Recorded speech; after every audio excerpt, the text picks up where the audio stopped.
Hello everyone, मैं Sangeeta ma'am आप सभी को स्व अध्ययन पर स्वागत करती हूँ। आज हम कक्षा 7वीं की बाल महाभारत कथा पढ़ेंगे। महाभारत कथा। महाभारत की कथा महिश्री पराशर के कीर्तिमान पुत्र वेद व्यास की देन है। व्यास जी ने महाभारत की यह कथा सबसे पहले अपने पुत्र सुखदेव को कंठस्थ कराई थी और बाद में अपने दूसरे शिष्यों को। मानव जाति में महाभारत की कथा का प्रसार महर्षि वैशंपायन के द्वारा हुआ। वैशंपायन व्यास जी के प्रमुख शिष्य थे। ऐसा माना जाता है कि महाराजा परीक्षित के पुत्र जन्मेजय ने एक बड़ा यज्ञ किया था। इस महायज्ञ में सुप्रसिद्ध पौराणिक सूत जी भी मौजूद थे। सूत जी ने समस्त ऋषियों की एक सभा बुलाई। महर्षि शौनक इस सभा के अध्यक्ष हुए। सूत जी ने ऋषियों की सभा में महाभारत की कथा प्रारंभ की। महाराज शांतनु के बाद उनके पुत्र चित्रांगद हस्तिनापुर की गद्दी पर बैठे। उनकी अकाल मृत्यु हो जाने पर उनके भाई विचित्रवीर्य राजा हुए।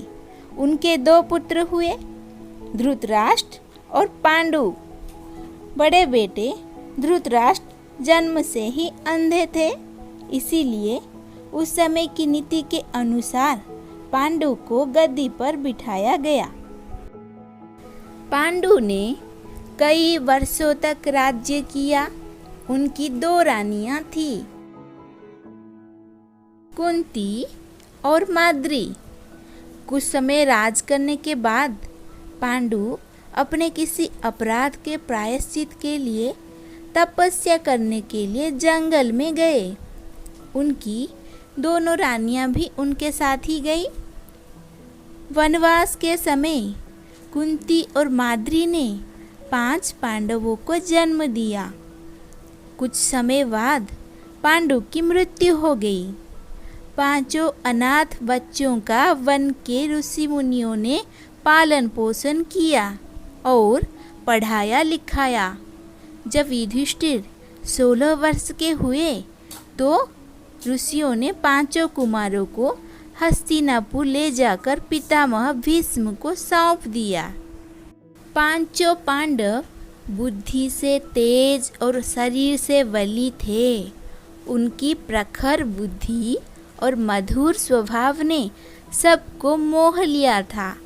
यह देखकर धृतराष्ट्र के पुत्र कौरव उनसे जलने लगे और उन्होंने पांडवों को तरह तरह के कष्ट पहुंचाना शुरू किया। दिन पर दिन कौरवों और पांडवों के बीच वैर भाव बढ़ता गया। अंत में पितामह भीष्म ने दोनों को किसी तरह समझाया और उनके बीच संधि कराई। भीष्म के आदेशानुसार कुरु राज्य के 2 हिस्से किए गए।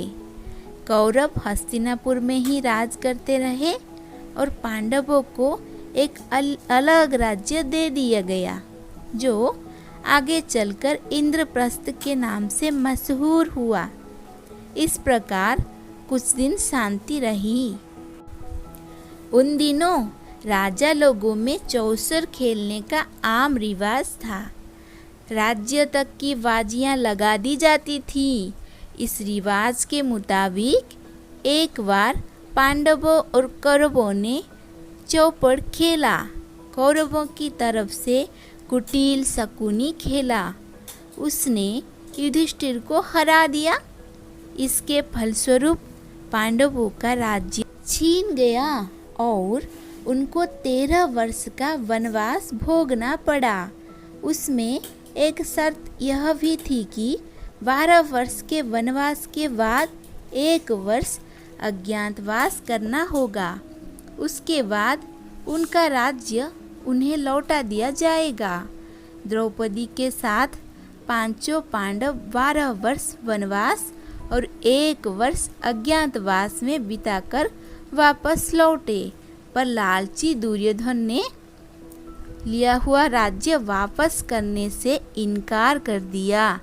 अतः पांडवों को अपने राज्य के लिए लड़ना पड़ा। युद्ध में सारे कौरव मारे गए।